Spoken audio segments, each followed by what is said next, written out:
Oh, I just love the smell of tomato plants. You know, I even plant some tomato plants in wintertime on my windowsill, just so I can smell that smell. So now that all risk of frost has passed, we can now plant out the tomato plants and other plants like aubergine and peppers, because you do not want to have frost. These plants will die as soon as there's any frost. And in France, there's a tradition of not planting your plants out until the ice saint days have passed, and these happen in mid-May. And these ice saint days are traditionally when the last risk of frost could happen. The thing is, it makes me laugh because Saint de Glace, which is what they call the ice saint days, well, glace also means ice cream in French in France. And so I have this vision of all these saints sitting around eating ice creams. It always gives me a giggle. Anyhow, just this one thing to remember. Don't plant your tomato plants out until all risk of frost has passed. So I've just dug some holes, and in terms of where you want to plant your tomatoes, it needs to be a sunny site, but you also need to think about what you planted in the previous year. You know, I do my gardening on organic gardening principles. I don't like to use any chemical fertilizers or chemical pesticides, so I really need to work with nature. So the idea is you don't plant your tomatoes in the ground where in the previous year you had vegetables from the same family, the nightshade or the solanaceae family, things like potatoes, aubergines, red peppers. You don't want to have those having grown in the ground the previous year. And the idea is you don't want diseases from that particular family of vegetables to build up in the soil. Last year here in this part of the vegetable garden, I had green beans and squash and cucumbers. So we're set there. Now that I know where I'm going to plant my tomato plants, let's look at what I'm going to plant. I've got 3 different varieties. Obviously at the moment they all look the same because they don't have any fruit yet. One is the tomato that I grew in my experiment, the tomato where the seeds self-germinated inside the tomato that I got from my organic grocers. So that was pretty exciting, and they've grown super well. Look at that, happy tomato plant. So that's just your regular medium-sized round tomato that you see in the shops. Then I have a marmande tomato. This is a French beefsteak tomato, a really fat, meaty tomato, which I love having in salads. And then I also have a cherry tomato, which I planted back in February, sowed the seeds back in February, and it's a variety called supersweet. So let's get busy planting these tomatoes in the ground. Now I have some tips and tricks of what I do to prepare the area where I'm going to plant the tomato, because tomatoes are very hungry plants, and you don't want to give them too much nitrogen because they'll get busy concentrating on their leaves rather than fruit. But what they do like a lot of is potassium. So what I have done, a plant that no gardener should be without, is the comfrey plant. And I have a lovely big patch of comfrey in my garden, and comfrey is high in potassium. So this is a top tip that I got from my neighbor, is I collected a whole lot of comfrey leaves. I ripped them up, shredded them, put them in this bag, and left them out in the sun to wilt a little bit. So I'm going to put some comfrey leaves in each hole, and that'll just break down, the leaves will break down in the soil. And another tip I have, if you don't have a comfrey plant, banana peels. Banana peels have a lot of potassium in them as well. So what I did over the winter is I just collected my banana peels, I dried them, I put them in the blender, and I have this lovely, smells like bananas too, banana powder.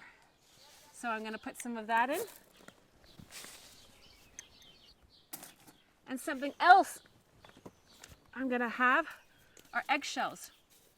Same thing, over the winter I've just collected all my eggshells and I've pounded them so they're all broken up, and that'll bring some calcium to my tomatoes. Now I'm going to add some compost, and this is compost that I've made in the garden based on vegetable scraps from the kitchen. And that's broken down over the year, and I'm super happy to use that. You know, because instead of it going into the municipal dump, into the garbage, it's going back into the garden. What a fantastic feeling. It's full of worms. It's full of loads of goodness for my tomatoes. You know, it's super satisfying that those banana peels that I prepared over the winter, the eggshells that I saved, all this kitchen waste, all of it is going back into the soil. You know, you don't have to go and buy expensive fertilizers, be they organic fertilizers or not. You have all the materials you need at home. Now my next step, a plastic bottle. Now what is this going to do in my garden, you wonder? Rather than it being a single-use plastic that goes straight to the recycling center, this is going to be used all summer long as a way of watering my tomato plant. What I've done is I've put some holes, punched some holes in the bottom, and I'm going to bury this in the hole with my tomato plant. And what I'm going to do is just leave the top sticking out. I can then put water straight into that bottle, and it'll take water deep down into the soil, and it'll encourage the roots to go deeper into the soil, and you'll have a plant with a better foundation. In it goes.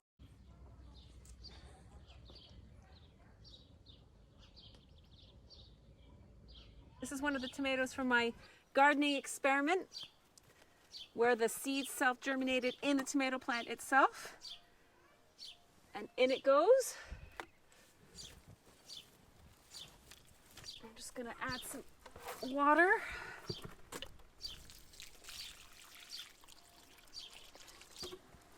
I'm going to sprinkle some of my broken eggshell all around the root ball. That'll give it some calcium.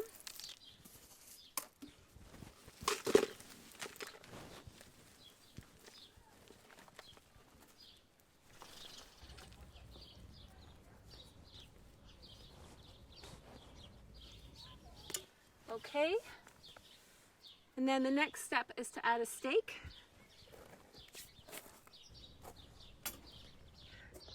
It could be a wooden stake, or I've got these metal ones which have this curly aspect to them, and it means you can wrap the plant easily around it. In that goes. Perfect. And then what I'll do is, as the plant grows, I'll twist it around it and also use garden twine just to tie it. And in terms of pruning the tomato, if you go on the internet, oh my goodness, there are loads of debates about to prune or not to prune the bushy tomatoes. But I do prune mine because I want to prevent something called tomato blight. And it's important to make sure your plants are well aerated. So it means you don't plant your plants too close to each other, and then you prune off the suckers on your plant. Now let me show you what a sucker is. A sucker is basically a branch that comes out between the main stem and your side shoot. See if I can find an example here. There we go. Look at this. So, see there? That is a sucker that I'm going to pinch off. Literally. With my thumb and index finger. I'll just pinch it off like that. You can see there's some other ones coming in there. Pinch that off. Pinch that growth.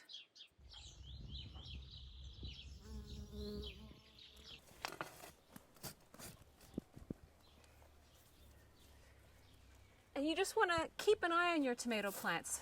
Keep taking the suckers off, pruning those off, making sure the leaves look green and healthy.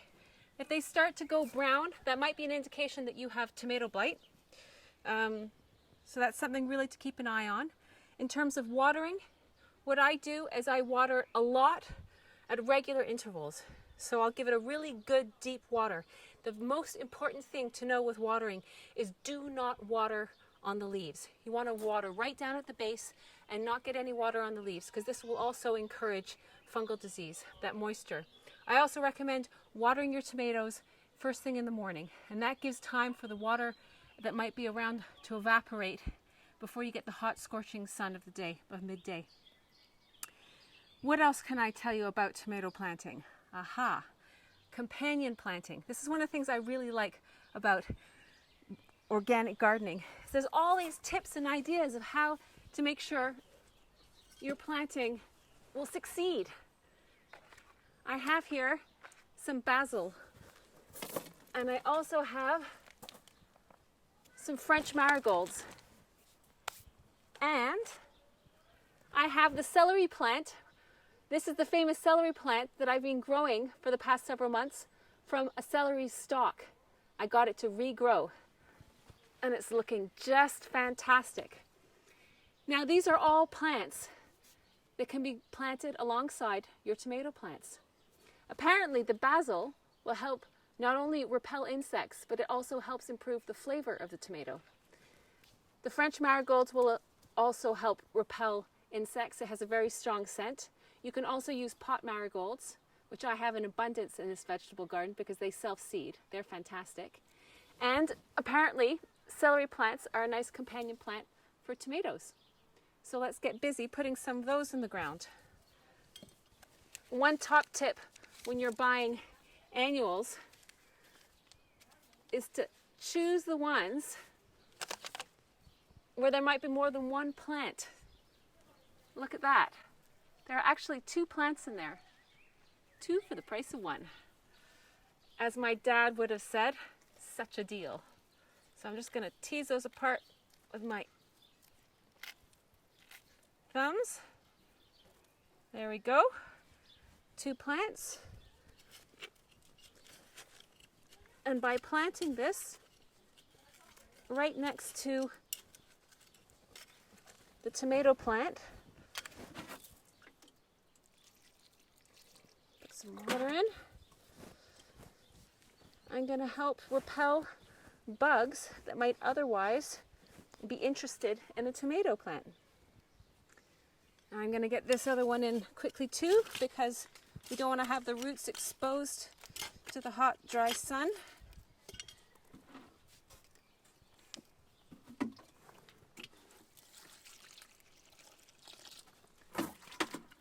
From what I've read and what I've observed, the secret to organic gardening is variety, is having a variety of plants. You don't want to have a monoculture.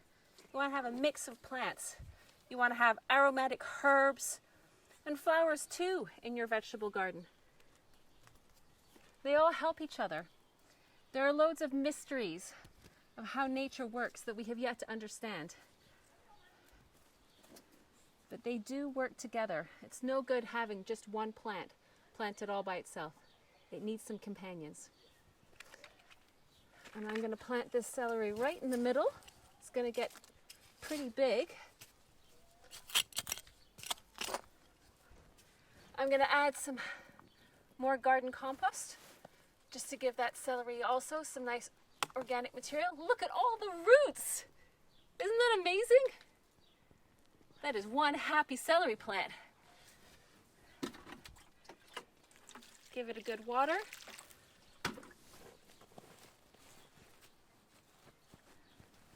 Well, that is very exciting to see that in the ground.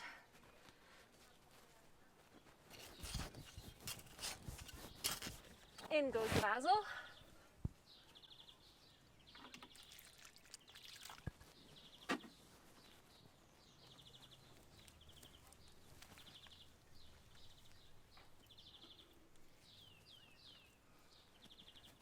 Some lovely future pesto, or the ingredients of a mozzarella, basil, and tomato salad. So that's it. That's planting tomatoes. And my last tip is to put some kind of mulch down around the base of your tomatoes. This will help keep moisture in the ground. It'll stop weeds from growing.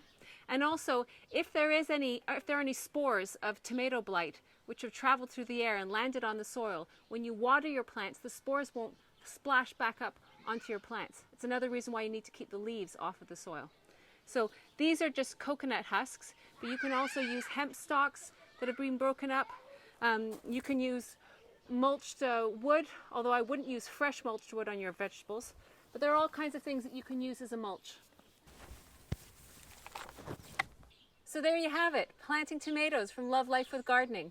I hope it's inspired you. And you don't have to have a garden to plant your tomatoes. You can also plant tomatoes in pots on your balcony. It is now end of May, and by August, we'll have tomatoes to harvest.